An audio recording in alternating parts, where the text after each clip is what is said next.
देश में ऑक्सीजन की उपलब्धता पर प्रधानमंत्री नरेंद्र मोदी ने शनिवार को उच्च स्तरीय बैठक की और राजस्व विभाग का निर्देशित किया कि वैक्सीन, ऑक्सीजन और ऑक्सीजन से जुड़े उपकरणों के आयात पर बेसिक कस्टम ड्यूटी और हेल्थ सेस को तत्काल प्रभाव से अगले 3 महीनों के लिए पूरी तरह से हटा दिया जाए। प्रधानमंत्री ने बैठक में कहा कि अस्पतालों में मेडिकल ग्रेड ऑक्सीजन की सप्लाई में वृद्धि की तत्काल आवश्यकता है और साथ ही घर और अस्पताल में मरीजों की जरूरत को पूरा करने के लिए ऑक्सीजन से जुड़े उपकरणों की बेहद आवश्यकता है। प्रधानमंत्री ने ऑक्सीजन और मेडिकल सप्लाई की उपलब्धता सुनिश्चित करने के लिए सभी मंत्रालयों और विभागों को मिलकर काम करने का निर्देश दिया है। उन्होंने राजस्व विभाग को निर्देशित किया कि ऑक्सीजन और ऑक्सीजन से जुड़े उत्पादों को क्लियरेंस देने के लिए तत्काल फैसले लिए जाएं। बैठक में कोविड-19 वैक्सीन के आयात पर लगने वाली बेसिक कस्टम ड्यूटी को भी खत्म करने का फैसला लिया गया है। ये फैसला अगले 3 महीने तक प्रभावी रहेगा।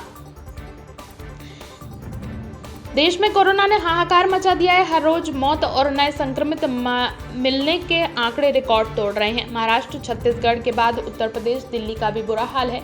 दिल्ली, मुंबई, लखनऊ, हर जगह हालात बेहद खराब है। दूसरी लहर के दौरान भारत में मिले कोरोना के थर्ड म्यूटेशन की दहशत विदेशों में भी है। इस बीच पड़ोसी देश पाकिस्तान की तरफ से बयान आया है। पाकिस्तान के प्रधानमंत्री इमरान खान ने और विदेश मंत्री शाह महमूद कुरैशी ने कोरोना संकट को लेकर ट्वीट किया। पाकिस्तान के प्रधानमंत्री इमरान खान ने ट्वीट कर लिखा, मैं भारत के लोगों के साथ अपनी संवेदना व्यक्त करना चाहता हूं क्योंकि वहां के लोग कोरोना की खतरनाक लहर से लड़ रहे हैं।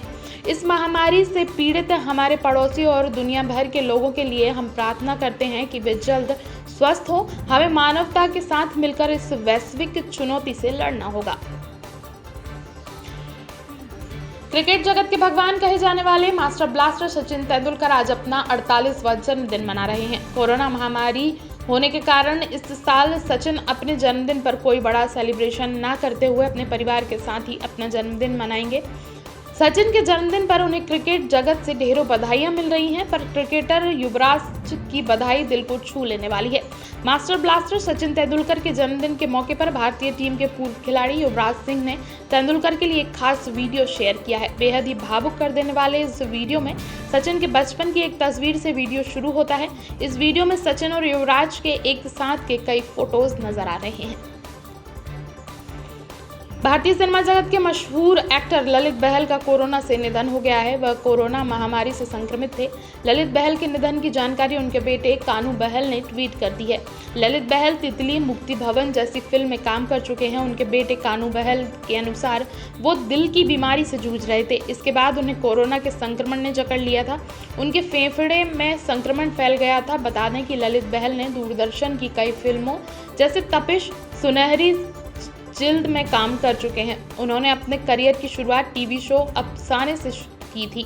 साल 2014 में उन्होंने तितली, मुक्ति भवन में काम किया। इसके अलावा ललित बहल मेड इन हेवन और जजमेंटल वेब सीरीज में भी नजर आ चुके हैं। देश भर में इस वक्त कोरोना महामारी का सितम जारी है। हर दिन के साथ ही नए संक्रमितों के मामले बढ़ते जा रहे हैं। देश में महामारी की इस दूसरी लहर ने जैसे जनजीवन अस्त व्यस्त कर रखा है। हर राज्य में महामारी का भयावह रूप देखने को मिल रहा है। इस बीच देश भर में महामारी के बढ़ने के साथ ही देश के खराब स्वास्थ्य व्यवस्थाओं की भी पोल खुलती नजर आ रही है। कोरोना महामारी की दूसरी लहर ने जितना हाहाकार मचाया है, उससे देश की खराब स्वास्थ्य व्यवस्था आसानी से देखी जा सकती है। देश में जहां एक और वैक्सीन का कार्यक्रम जारी है, तो वहीं दूसरी ओर कोरोना मरीज ऑक्सीजन की भारी कमी होने के चलते मर रहे हैं। देश के लगभग हर अस्पताल में इस वक्त ऑक्सीजन की भारी कमी है। राजधानी दिल्ली में ऑक्सीजन की कमी होने का एक ताज़ा मामला सामने आया। दिल्ली के जयपुर गोल्डन हॉस्पिटल में ऑक्सीजन की कमी हो जाने से 20 मरीजों की मौत हो गई है। इस बात का दावा खुद अस्पताल के एमडी डीके बलूजा ने किया है। पंजाब के अमृतसर में एक निजी नीलकंठ अस्पताल में भी ऑक्सीजन की कमी की वजह से 5 मरीजों की मौत हो गई। मध्य प्रदेश में कोरोना के हालात ऐसे हैं कि अब लगने लगा है कि कोई बचेगा या नहीं। प्रदेश के बड़े अस्पतालों में बेड नहीं है। मरीज को बेड मिलता है तो ऑक्सीजन की किल्लत है। ऑक्सीजन के अभाव में कई मरीजों की सांसें ही रुक जाती हैं। ऐसा ही कुछ नज़ारा ग्वालियर में बीती रात देखने को मिला। ग्वालियर अंचल के सबसे बड़े अस्पताल जयारोग्य के आईसीयू में ऑक्सीजन खत्म होने से अफरा तफरी मच गई। आनंद फार्म में कई मरीजों को आईसीयू से निकालकर बड़ी बिल्डिंग में शिफ्ट किया गया। ऑक्सीजन के खत्म होने से तो एक मरीज की मौत ही हो गई। ये हाल सिर्फ जयरोग अस्पताल का नहीं था, शहर के कई अस्पतालों में ऑक्सीजन पूरी तरह खत्म हो गई थी, जिसके बाद मरीजों के परिजन सड़कों पर भटकते रहे। इतने के बाद ग्वालियर के कोरोना प्रभारी मंत्री प्रद्युम्न सिंह तोमर और कलेक्टर रात भर मौके पर मौजूद रहे। रात भर शहर के अधिकारी ऑक्सीजन सिलेंडर की व्यवस्था करते रहे। शहर के कई इलाकों से सिलेंडर ढूंढकर मंत्री तोमर ने अपनी गाड़ी में रखवाए और अस्पताल तक पहुंचाए।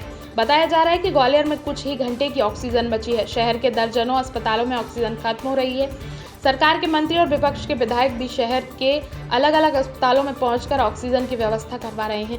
वहीं ग्वालियर में निजी अस्पतालों में ऑक्सीजन खत्म होने के बाद वहां के मरीजों को दूसरी जगह शिफ्ट करवाया गया है। रात भर शहर के सभी अधिकारी अस्पतालों का जायजा लेते रहे। उस दौरान मंत्री तोमर और कांग्रेस के विधायक सतीश सिकरवार और प्रवीण पाठक भी मौजूद रहे।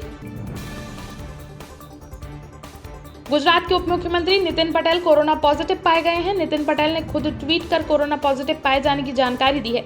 उप मुख्यमंत्री नितिन पटेल ने कहा कि मैंने लक्षण दिखाई देने पर RT-PCR का टेस्ट करवाया था। डॉक्टरों की सलाह पर मुझे मेहता अस्पताल में भर्ती कराया जा रहा है। मैं आप सभी से आग्रह करता हूं कि हाल ही में जो भी मेरे संपर्क में आए थे वो अपनी सेहत का ध्यान रखें। बता दें, आज दोपहर ही नितिन पटेल गृह मंत्री अमित शाह और CM विजय रूपाणी के साथ ऑक्सीजन प्लांट के उद्घाटन कार्यक्रम में शामिल हुए थे।